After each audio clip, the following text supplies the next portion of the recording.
Boleh nampak tak slide ni? Boleh doktor. Right, okay. Boleh. Boleh. Okay, so this is the new chapter, which is chapter 5, immune response. And before that, so yang ni group slide for group presentation yang already dah masukkan ke dalam Google Classroom. So sama je. So you have to choose, you have to construct 5 group, 1, 2, 3, 4, 5 groups in a group. So dalam group A1 ada 5 group, ada group A2 ada 5 group. So one of the group you have to choose a type of immunoassay lah. Group 1 complement fixation, group 2 radio immunoassay, and so on and so forth.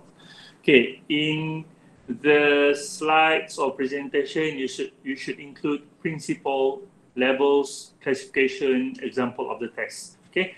So 1, 2, 3, 4 ada 4 kind of like rubric lah untuk guideline untuk you guys buat slide presentation.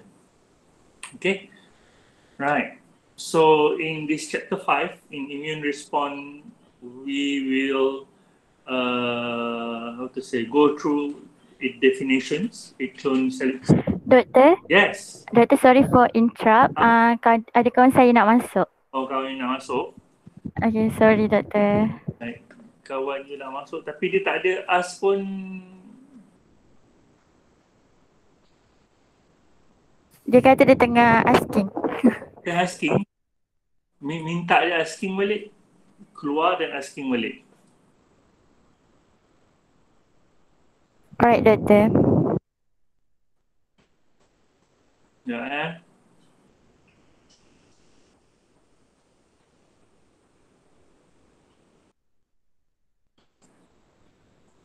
Right.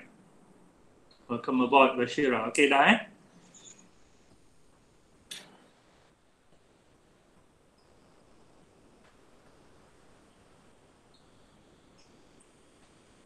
Okay, so kalau you ada question, you can ask me directly, and definitely you have to know the clone selection theory, immune response mediated by T cell and B cells, primary and secondary immune response, active and passive immune response.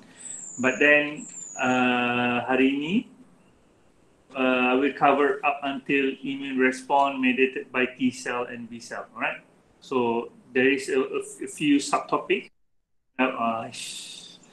but then I will cover until ni lah. Kalau I present macam ni, you guys okay tak? Nampak kan? Nampak je doktor. Nampak.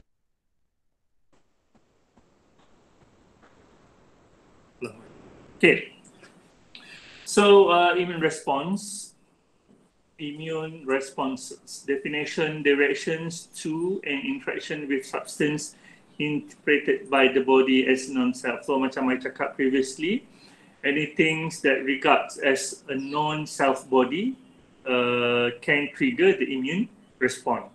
So the non-self body will interact with our immune systems, for example B cell or T cell or macrophage, dendritic cell, so they can interact dengan a non-self body that enter our body system.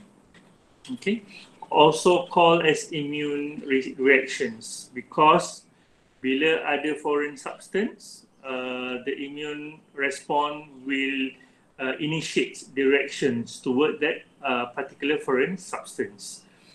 The immune response depends on the functioning thymus and the conversions of stem cell to B cell and T cell. So if you remember on the chapter 1, I explained it to you, the origins of B cell and T cell, right, from the stem cell actually. And T cells is made at the thymus, so that's why the abbreviation is T. And B cell is made at the bone marrow, so the B abbreviate is B. These cells contribute to the antibody production, cellular immunity, and immunological memory. Okay, so let's go to the clonal selection and expansions.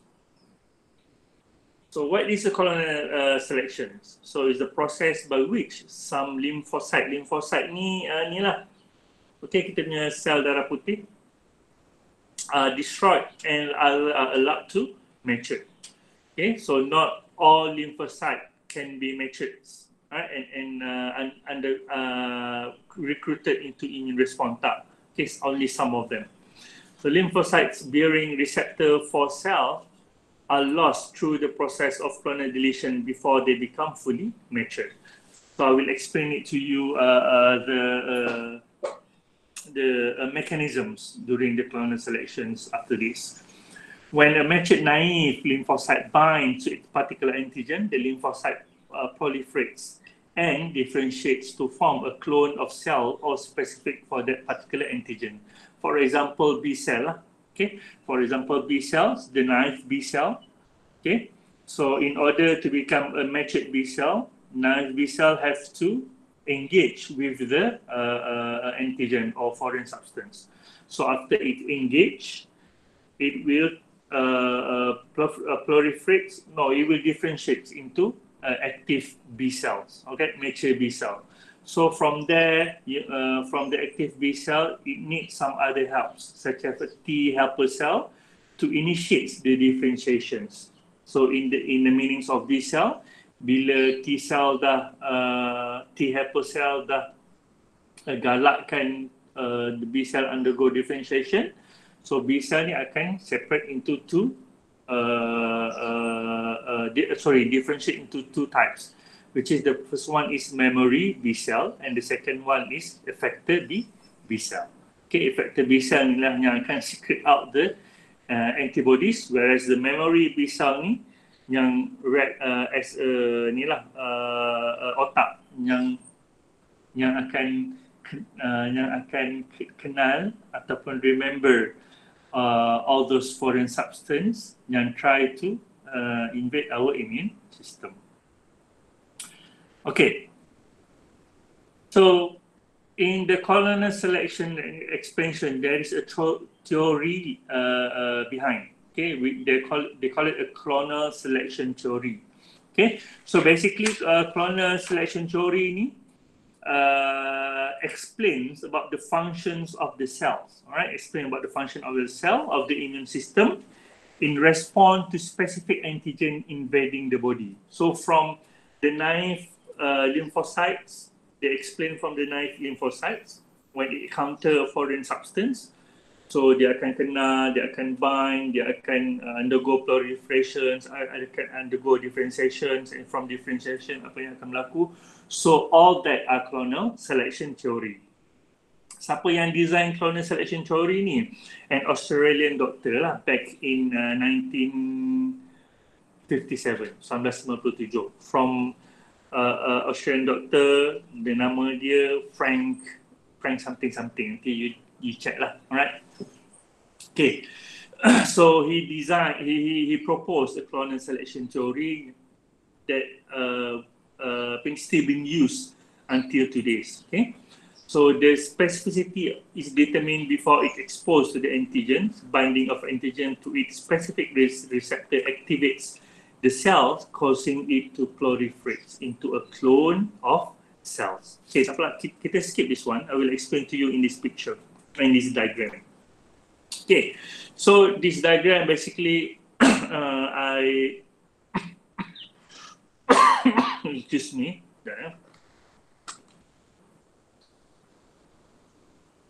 I screen captured from a video in academic video. Later on, you boleh tengok the video lah. Very informative and very easy to understand. Okay, so clonal selections will undergo 3 stages. Okay, will undergo 3 stages. Okay, so stage 1, stage 2, and stage 3. Okay, in stage 1, from the stem cell, it will develop into B cell, either B cell in the bone marrow, here bone marrow. Okay, and T cell from the thymus. Okay, So basically B cell and T cell, dia punya development and differentiation is the same. Okay, so for example, you have this one B cells, okay, with a yellow receptor. Okay, so in the bone marrow, they will differentiate, okay, into, for example, here 1, 2, 3, 4, another 4 new daughter of B cells. Okay, but then you have to bear in mind, kat dalam bone marrow ni dia tak matured lagi. So when it undergo differentiation, it will have a totally different receptor.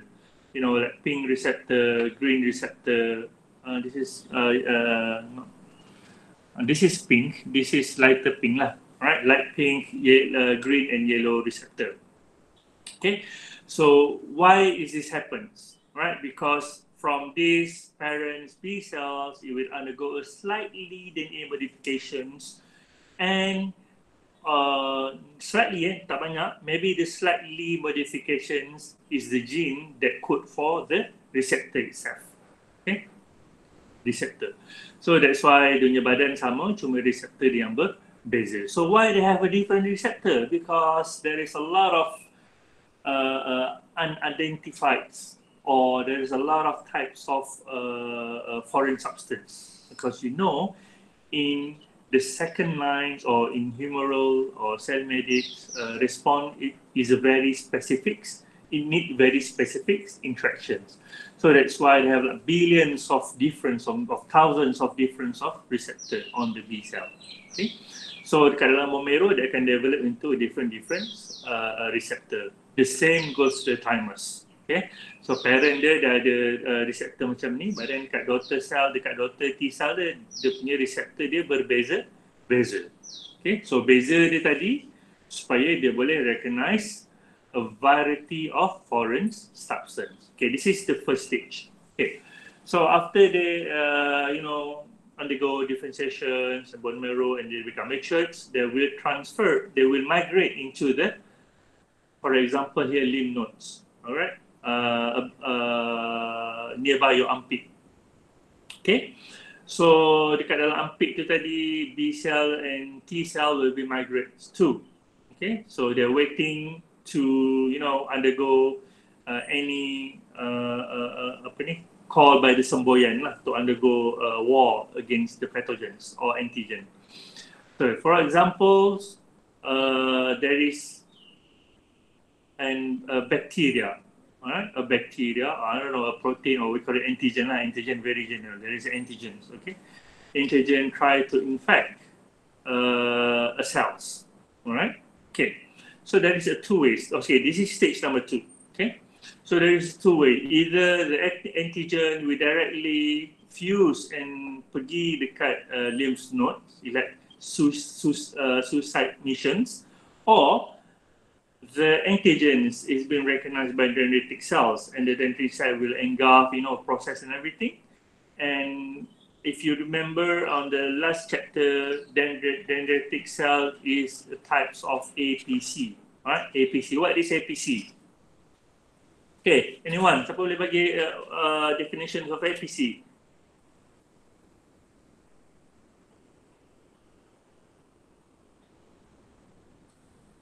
Hello?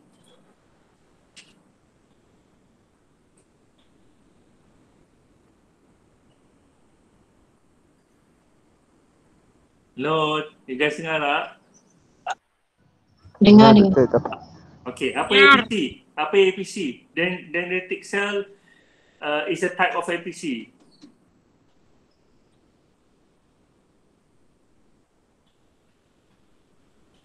Right. Google lah, I pun tak nampak.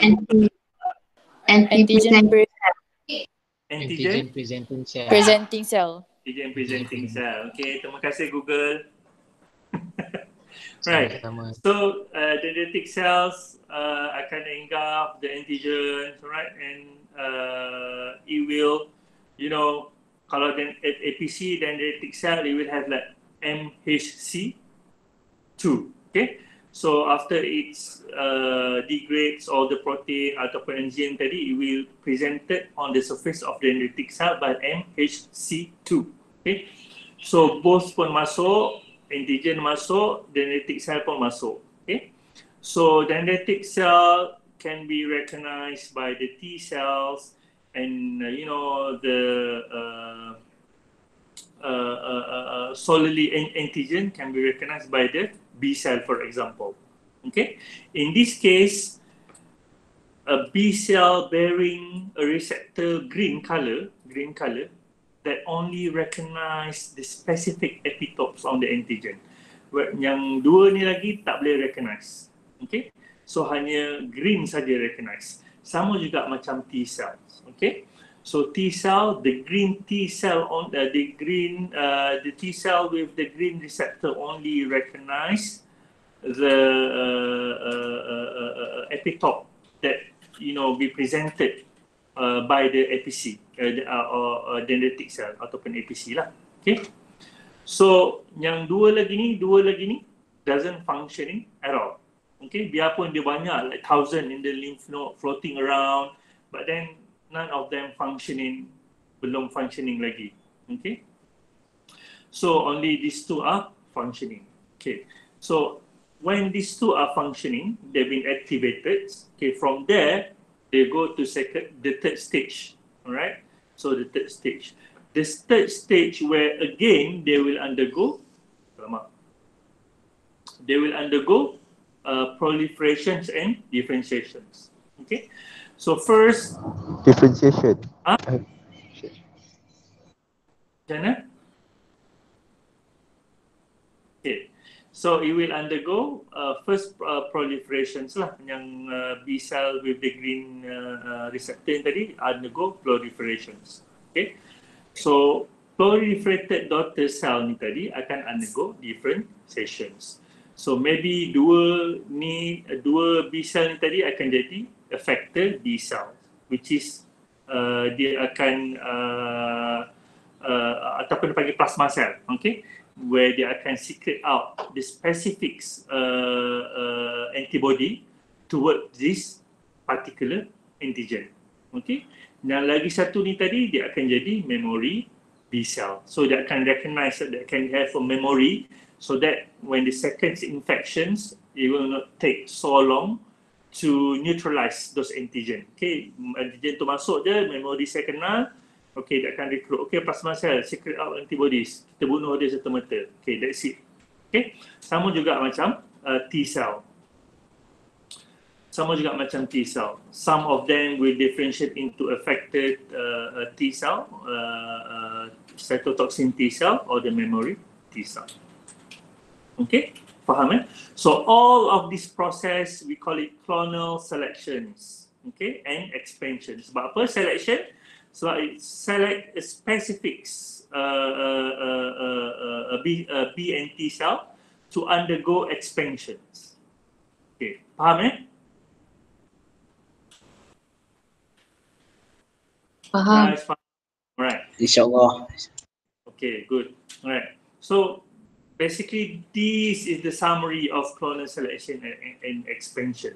So apa yang ada, so this is a picture from textbook lah, okay, which is mudah nak faham, alright, but then colour sama apa semua, so sometimes you confuse. Okay, so dia sama juga macam ni. So yeah, so that's it, the clonal selection and expansions. Okay, next we go to humoral antibody mediated immune response. Okay, so in the phase of humoral immunity, there is 5 stages. Okay, the first one is antigen recognition, and the second one is activations of B lymphocyte. After it recognized, you will activate the B lymphocytes. Sorry, ni nombor 3, ni nombor 4.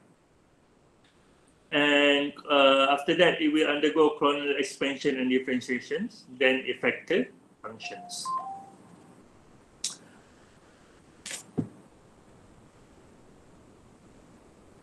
Right. Then let's go to the first phase, which is antigen recognition. Okay, naive B cell express two classes of membrane-bound antibodies, IgM and IgD, which function as the receptor for antigen. So as I mentioned on the last previous chapter, B cell ni, dalam not previous chapter ke previous chapter, because I explained to you about IG, immunoglobulin types. There is IgM, IgD, ada IgA, ada IgG. Okay, so IgM and IgD ni is basically become a receptor of a B cell. Okay, and signaling requires cross-linking of at least two Ig receptor. So means that ni B cell, so dekat B cell ni ada IgM or IgD. So at least two receptor ni have to cross-link with the antigens. Baru B lymphocyte tu being activated. Macam ni lah.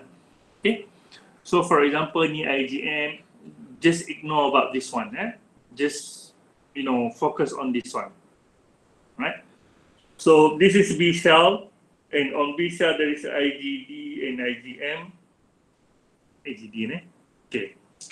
So this is what we call cross-linking. Okay. Some of the epitope being recognized by IgM, or another epitope is recognized by IgM or IgD. Vice versa lah, tak kisah mana-mana pun. So when at least two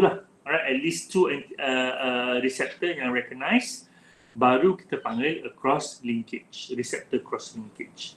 Kalau tak ada receptor cross linkage, means that dia tak boleh activated, means that B cells still become naive B cell. Okay. So that's why I put here, receptor cross linkage occur when two or more antigen molecules in an aggregate or repeating epitopes of one antigen molecules bind to the adjacent Ig molecule in the membranes of B cell. So adjacent. Okay. Later on, after this, I will explain to you. Actually, kat epitope, dekat surface of antigen, there is a multiple epitope that can be recognized. Okay, dia taklah bentuk macam segitiga ni saja. Dia ada bentuk bulat, dia ada bentuk segi empat tepat. Okay, so that's what we call a multiple epitope on one surface of antigen, right? Okay, so for example, polysaccharides, lipids, and other non-protein antigen often contain multiple identical epitopes in each molecule and are therefore able to bind to the numerous Ig receptor on the B cell at the same time. Okay, maksud dia macam ni. Contoh dia polysaccharides or lipid or other antigen yang bukan selain daripada protein. Right, so ada tiga, polysaccharide, lipids, and non-protein. Okay, so that these three antigen types of antigens on the surface, dia ada banyak what we call epitopes. Okay, for example like this. Okay, so in one surface of either polysaccharides ataupun apa tadi, lupa dah, lipids and bukan protein, non-protein, dekat surface dia banyak multiple antigen. Multiple epitope. Ada epitope color ni, ada epitope color ni. Not you jangan jumut sangat fikiran.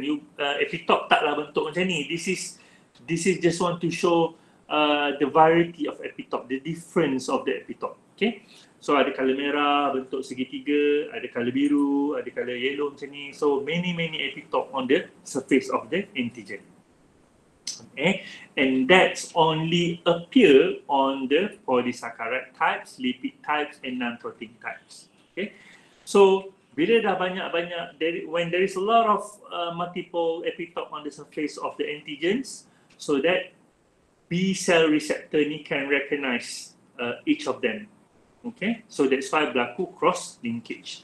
Okay. Signal initiated by antigen receptor cross-linking and transduced by Ig immunoglobulin associated protein Ig alpha and Ig beta.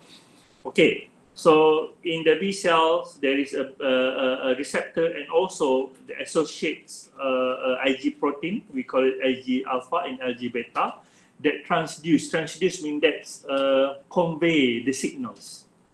So yang antibody ini detects, hantar dekat Ig alpha beta, and Ig alpha beta ni akan transduce the signal. Okay, transduce akan convey the signals.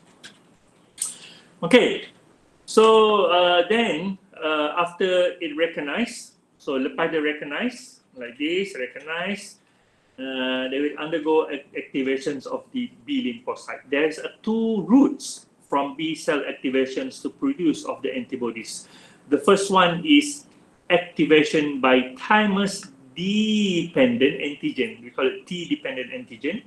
And the other one is activation by the thymus independent antigen. So this is T dependent and this T independent antigens. Okay, so there is a difference between TI and TD, right? TI is T independent, TD is T dependent lah.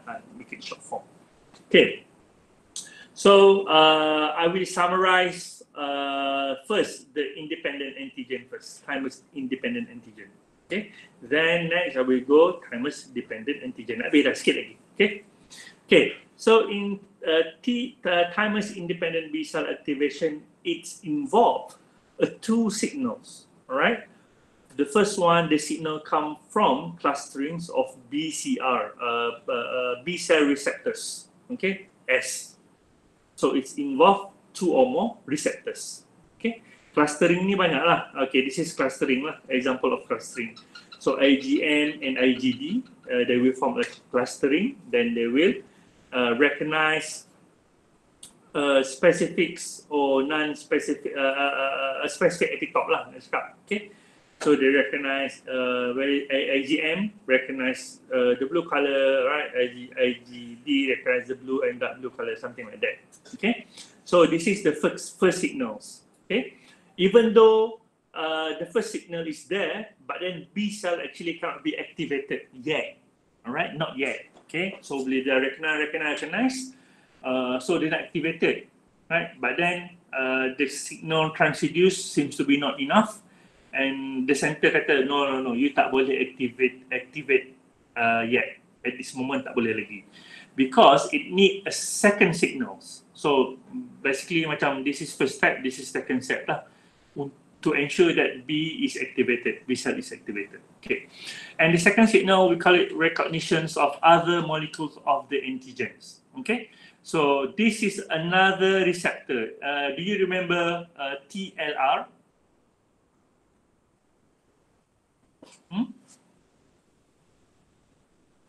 Do you remember TLR? What TLR stand for? I found mistaken dalam chapter 2. Toll-like receptor. Awesome. Siapa tu? Mai.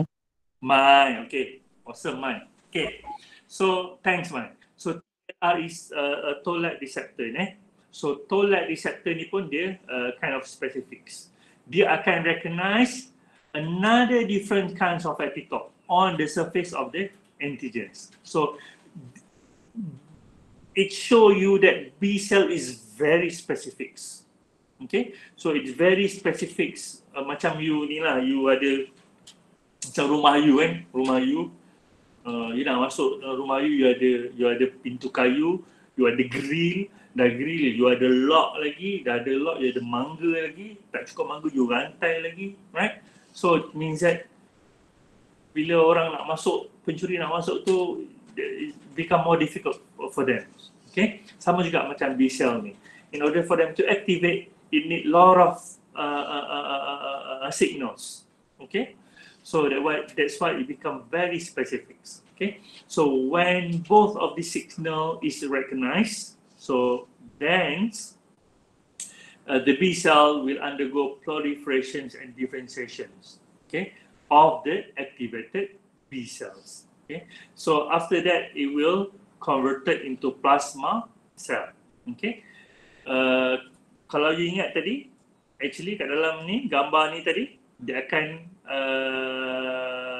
apa tu tadi? Dia akan differentiates and proliferates into two types of cell, which is effector cell, plasma cell and memory cell. Tapi kat dalam TI ni, kat dalam T independent ni, dia akan differentiate into plasma cell sahaja. Okay, so plasma cell, so it's only secrete out IgM. Okay, there is no memory cell produced. Because of what? because there is no T helper cell. Okay, so T helper cell is needed in order for B cell to differentiate into plasma cell and memory cell. Tapi in this number pun independent without T helper cell, it only can be differentiate into plasma cell. Faham ya? Right. Then let's go to the second one, which is T-dependent B cell activations, which is a T-dependent. So it means that it needs a T helper cell, right? So in this mechanism, it's involved 3 signals or 3 steps. Okay, the first step is antigen recognition and binding by cells. Okay, so it means that like this.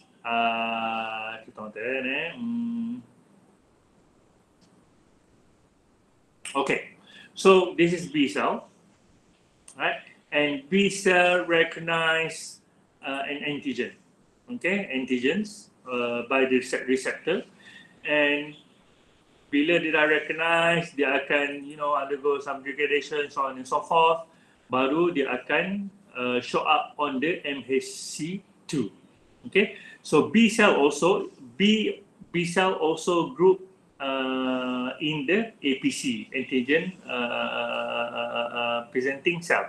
Sebab tu dia ada MHC2. So after process the antigen, it will show up on the MHC2 peptide complex.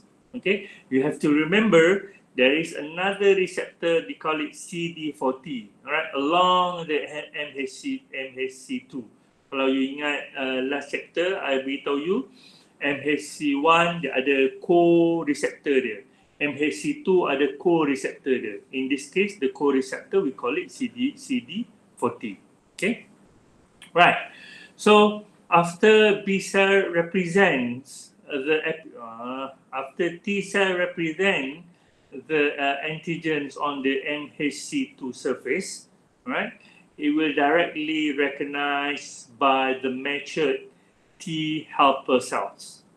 Okay, so in this case, it needs on the second step is B and T cell interactions by CD40 from the B cell and CD40 ligand L from the T helper cells.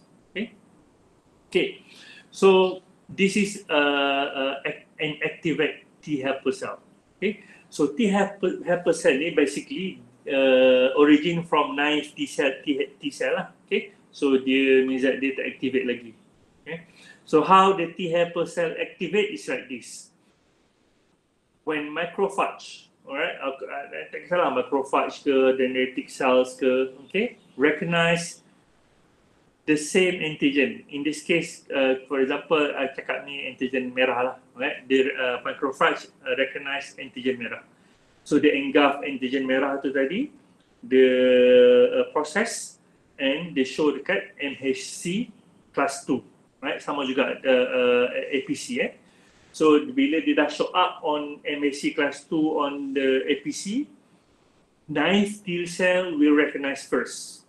Okay, so bila naive T cell recognize, baru T cell ni being activates, proliferates and differentiate into cytotoxic T cells and T helper cells or T memory cells something like that lah. Okay, so barulah T helper cell ni being activated. So that I nak ceritakan you the origin of T helper cell. Okay, so the same antigens that recognized from the macrophage just now, okay, is recognized on the surface of the B cell. Okay, so first it needs to be recognized by the receptor, and then second, the CD40 has to be the same. Okay, recognized by the same. So bila signal from MHC2 and signal from CD40 is activated, baru it can undergo the next step, which is the third step or the signal. The third signal is cytokine help by T helper cells. Okay, so means that when it recognize CD40 recognize CD40L recognized by CD40 B cells, then the T helper cell will secrete out cytokines. Okay, in this case, interleukin 4. All right, so interleukin 4. So this interleukin 4 then will be recognized by the cytokine receptor on the surface of B cells. Okay, barulah B cell ni tadi is being activated. Okay, so actually interleukin 4 ni lah tadi akan persuade B cell to undergo proliferations and differentiations. Okay, so in this case, dependent B cell will proliferate into a plasma cells as well as a memory cells. Okay, faham? Faham. Right. Faham. Okay. Ada soalan tak?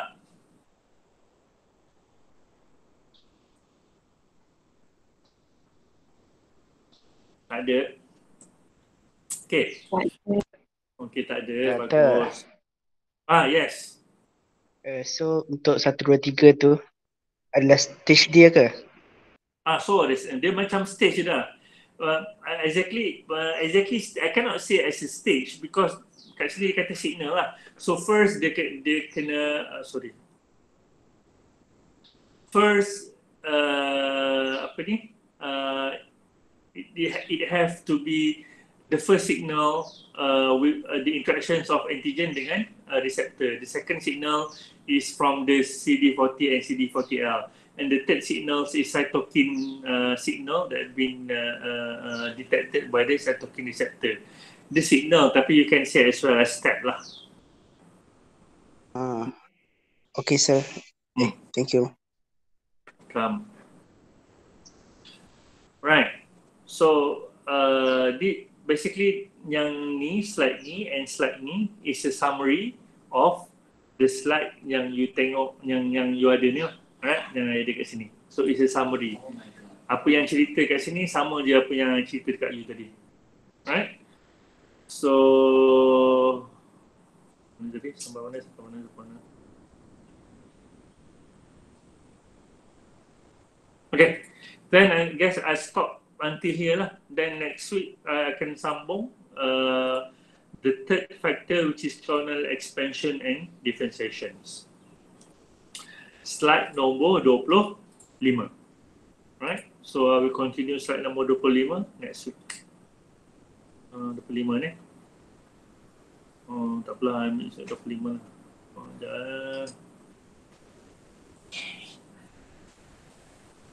Okay. So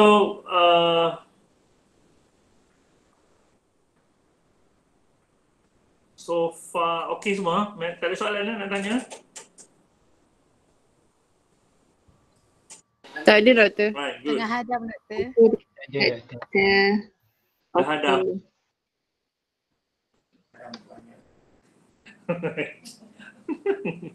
Right.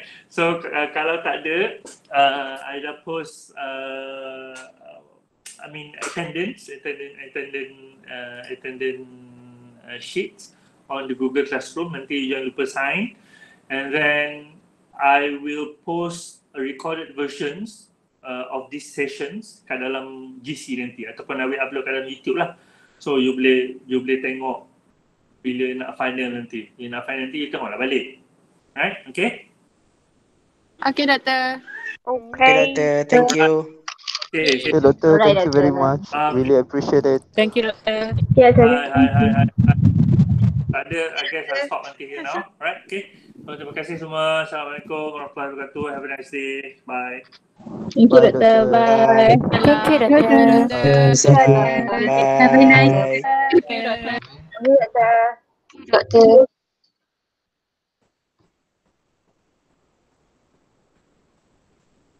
Aku lupa tengok pindah hari ni apa cakap.